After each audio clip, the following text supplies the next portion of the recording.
അസ്സലാമു അലൈക്കും വറഹ്മത്തുള്ളാഹി വബറകാതുഹു. എൻ്റെ പ്രവാസ ജീവിതം 16-ാം ഭാഗം ആരംഭിക്കുന്നു. വൈറ്റ് ഷാബിയിലെ ട്യൂഷൻ വളരെ പുരോഗമിക്കാനായി തുടങ്ങി. ഉള്ള കുട്ടികളിൽ നിന്നും വീണ്ടും 3-4 കുട്ടികൾ കൂടി അവിടെ ട്യൂഷനായി വന്നു. അതെല്ലാം ഫാറൂഖ് അറിയുന്നുണ്ടായിരുന്നു. അവനും സന്തോഷമായി. കാരണം ബസാറിൽ നിന്ന് വന്നെങ്കിൽ എന്താ, ട്യൂഷൻ പുരോഗമിക്കുന്നുണ്ടല്ലോ, എന്തായാലും അൽഹംദുലില്ലാ എന്നവൻ അള്ളാഹുവിനെ സ്തുതിച്ചു. അങ്ങനെ 2-3 ദിവസം കഴിഞ്ഞപ്പോൾ ഫാറൂഖ് പിണക്കമെല്ലാം മാറി എന്നോട് കൂടുതൽ അടുക്കാൻ തുടങ്ങി. അവൻ്റെ പിണക്കം മാറിയപ്പോൾ ഞാനും അവനോട് സംസാരിക്കാൻ തുടങ്ങി. ഒരു ദിവസം ഫാറൂഖ് എന്നോട് പറഞ്ഞു, അബ്ദുള്ള, ഇപ്പോൾ ഞാൻ മാത്രമേ ഉള്ളൂ ആ ടൈപ്പിംഗ് സെൻറ്ററിൽ. അവിടെയാണെങ്കിൽ കുറേ വർക്കുണ്ട്. നീ എന്നെ ഹെൽപ്പ് ചെയ്യുമോ? അവിടെ നിന്ന് വരുമ്പോൾ 9 മണിക്ക് നേരെ എൻ്റെ അടുത്തേക്ക് വരുമോ? അവിടെ നിന്നും എനിക്ക് എന്തെങ്കിലുമൊക്കെ ഹെൽപ്പ് ചെയ്ത് കഴിഞ്ഞിട്ട് നമുക്ക് തിരിച്ച് ഒരുമിച്ച് പോരാമെന്ന്. അൽഹംദുലില്ലാ ഞാനും പറഞ്ഞു, കുഴപ്പമില്ല, ഇൻഷാ അല്ലാഹ് ഞാൻ നാളെ മുതൽ വരാം. അങ്ങനെ പിറ്റേ ദിവസം മുതൽ ഞാൻ അൽനസർ ടൈപ്പിംഗ് സെൻറ്ററിൽ നിന്നും നേരെ അൽസബീലിലേക്ക് പോയി തുടങ്ങി. അതിനുള്ളിലൊരു ഓഫീസ് റൂം ഉണ്ടായിരുന്നു. ചുറ്റും ഗ്ലാസ്സൊക്കെ വെച്ച് അലങ്കരിച്ചു നല്ല ഭംഗിയുള്ളൊരു റൂം. അതിലായിരുന്നു ഞാനിരുന്നിരുന്നത്. കാരണം പുറത്തുള്ളവർ എന്നെ കാണാൻ പാടില്ല, അവിടെയുള്ള വർക്കുകളും നടക്കണം എന്ന്. എന്തായാലും അതിനുള്ളിലിരിക്കുമ്പോൾ തന്നെ പുറത്തുള്ളവർക്ക് നല്ല പോലെ കാണാം, കാരണം ഗ്ലാസ് ആണല്ലോ. അതുകൊണ്ട് തന്നെ അൽനസർ ടൈപ്പിംഗ് സെൻറ്ററിലെ മുതലാളിയോട് പല ആളുകളും ചെന്ന് പറഞ്ഞു, അബ്ദുള്ള അവിടെയും വർക്ക് ചെയ്യുന്നുണ്ടല്ലേ എന്ന്. അയാൾ അറിയാത്ത പോലെ എന്നോട് മിണ്ടാതെ തന്നെ അതെല്ലാം കേട്ടു നിന്നു. 2 വർഷം ആയി തുടങ്ങി. എനിക്ക് അവിടെ നിന്നും ഒന്നുകിൽ വിസ പുതുക്കണം, അല്ലെങ്കിൽ അവിടെ നിന്നും മാറണം. അതിനായി ഞാൻ മുതലാളിയോട് ചോദിച്ചു, എനിക്കിനി ക്യാൻസൽ ചെയ്യണം. ഞാനിവിടെ സ്കൂളിൽ നോക്കാൻ പോവുകയാണ്. ന്യൂ ഇന്ത്യൻ സ്കൂളിൽ ഒരു ഹിന്ദി അധ്യാപകൻ്റെ ഒഴിവുണ്ട്. ഞാൻ അതിലേക്ക് CV കൊടുക്കാൻ പോവുകയാണ്. അങ്ങനെ അയാൾ സമ്മതമാക്കി. കുഴപ്പമില്ല അബ്ദുള്ള, പൊക്കോളൂ. ആ സമയത്ത് മുതലാളി നാട്ടിലേക്ക് പോയി. പിന്നെ കുറച്ച് ദിവസം കഴിഞ്ഞ് വീണ്ടും ഞാൻ വിളിച്ചു പറഞ്ഞു. അപ്പോൾ എന്നോട് പറഞ്ഞു, ക്യാൻസൽ ചെയ്യാനുള്ള കാര്യങ്ങളൊക്കെ അബ്ദുള്ള ചെയ്തോളൂ, അവിടെ സൈൻ ചെയ്ത് കൊടുത്തോളൂ. നിനക്ക് തരാനുള്ള പൈസ ഞാൻ വന്നിട്ട് തരാം എന്നെനിക്ക് ഉറപ്പ് നൽകി. അങ്ങനെ ക്യാൻസൽ ചെയ്തു. ഞാൻ ന്യൂ ഇന്ത്യൻ സ്കൂളിലേക്ക് ഒരു CV പോയി. അങ്ങനെ CV കൊടുത്ത് പിറ്റേ ദിവസം എന്നോട് വരാനായി അവിടുത്തെ പ്രിൻസിപ്പൾ പറഞ്ഞു.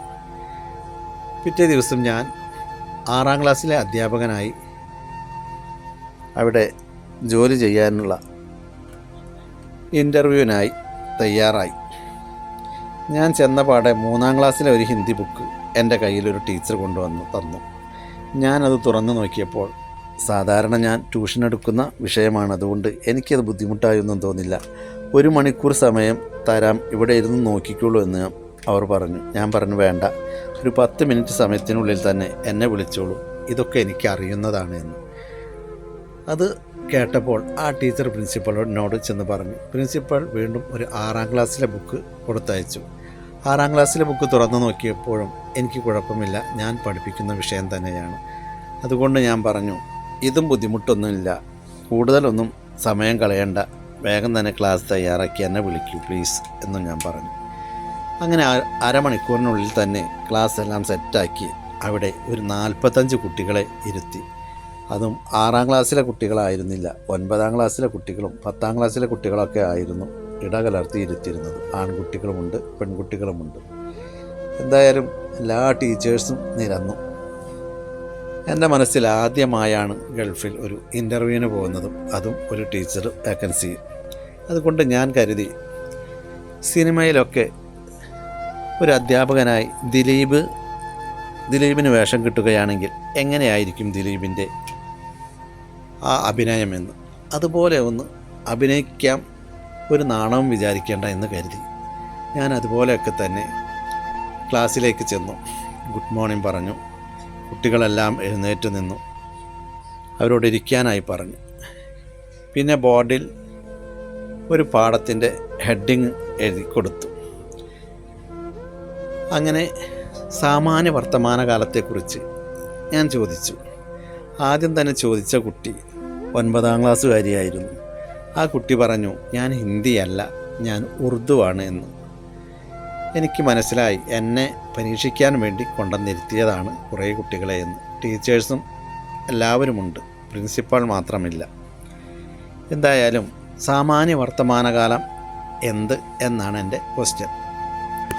അത് ഞാൻ ഉറുദുവിലുള്ള കുട്ടിയോട് ചോദിച്ചു. ഹാല് മുത്തലക്ക് എന്നാൽ എന്ത് എന്ന് ഞാൻ ചോദിച്ചു. സാമാന്യ വർത്തമാനകാലത്തിൻ്റെ ഉറുദുവാണ് ഹാല് മുത്തലക്ക്. ഉറുദു ഞാൻ പഠിച്ചതുകൊണ്ട് ഞാൻ എന്തായാലും അവിടെ തോൽക്കാൻ നിന്നില്ല. ആ കുട്ടി ആകെ പെപ്പപ്പ അടിച്ചു. ആ കുട്ടിക്ക് അതും ചോദിച്ചപ്പോൾ മനസ്സിലായില്ല. അങ്ങനെ 2-3 കുട്ടികളോട് ഞാൻ ഈ സാമാന്യ വർത്തമാനത്തെക്കുറിച്ചും ഹാല് മുത്തലക്കിനെക്കുറിച്ചും ചോദിച്ചു. പക്ഷേ ആർക്കും തന്നെ ഉത്തരം കിട്ടിയില്ല. അവിടെ ഹിന്ദി ടീച്ചറും ഇരിപ്പുണ്ടായിരുന്നു, ബോംബെക്കാരിയാണ്.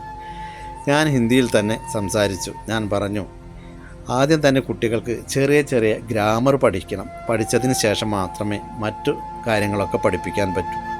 ഇത് ഒന്നും അറിയുന്നില്ലല്ലോ എന്ന് ഞാൻ പറഞ്ഞു. 9ാം ക്ലാസ്സിലെ കുട്ടിക്കാണെങ്കിൽ സാമാന്യ വർത്തമാനകാലം എന്താണെന്ന് അറിയുന്നില്ല എന്ന് പറയുമ്പോൾ വളരെ കഷ്ടം തന്നെയാണ് എന്നൊക്കെ പറഞ്ഞു.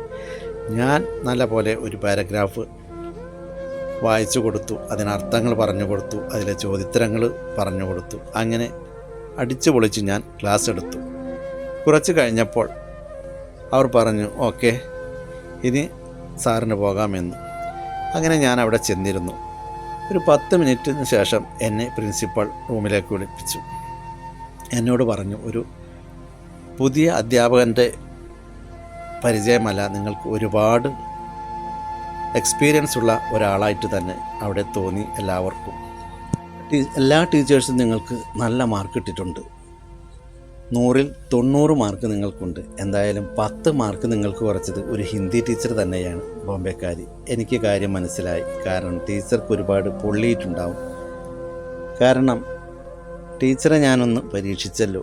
ടീച്ചർക്ക് വേണ്ടി ഞാനവിടെ ഒരു ക്ലാസ് നടത്തി. അതുകൊണ്ട് തന്നെ ടീച്ചർക്ക് തോന്നിക്കാണും എന്നെനിക്ക് തോന്നി.